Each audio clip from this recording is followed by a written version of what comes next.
वनावल, तालुका शिरपूर, जिला धुले। यहाँ पर हिरकणी महिला प्रभाग संघ के अंतर्गत शिवशंभू महिला उत्पादक गट की महिलाओं ने यह दिखाया है कि इच्छा शक्ति और उचित योजना के बल पर कुछ भी संभव है। उन्होंने गांव के बेकार जाने वाले गंदे पानी का उचित प्रबंधन किया और उस पर एक सुंदर और समृद्ध पिछवाड़े का बगीचा उगाया है। आज ये महिलाएं इस बगीचे से प्रति वर्ष 3 लाख की प्रभावशाली आय अर्जित कर रही है।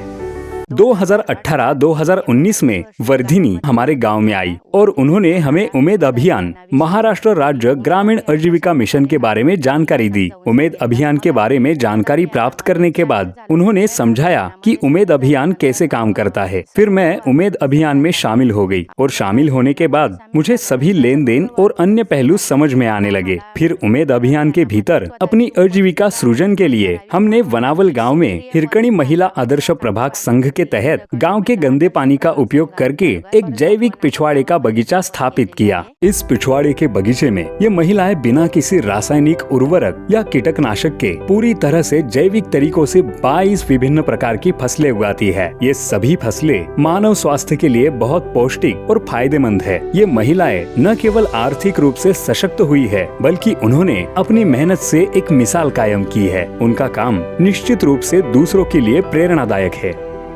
हमने अरबी, टमाटर, गेंदे के फूल, बैंगन, मूली आदि 22 प्रकार की सब्जियां लगाई है और सभी सब्जियां जैविक है। हम सब्जियों पर जीवामृत, वेस्ट डिकम्पोजर, नीम तेल अर्क और इसी तरह के जैविक तरीकों से छिड़काव करते हैं। हम उत्पादित सब्जियों को तालुका स्तर पर और आसपास के गाँव में बेचते हैं। बिक्री अच्छी हो रही है और यह पिछवाड़े का बगीचा साल भर चलता रहता है और हमें इस बगीचे से अच्छी आय मिलती है। जब से मैं उमेद में शामिल हुई हूँ, हमने अच्छी प्रगति की है और हमारी आजीविका भी शुरू हो गई है। हमने बहुत कुछ सीखा भी है। हमें बाहरी दुनिया में घूमने का साहस भी मिला है और हमें बैंकिंग लेन देन समझ में आने लगे हैं। हमने समझा है कि महिला सशक्तिकरण क्या है और हम अपने पैरों पर खड़े हुए हैं।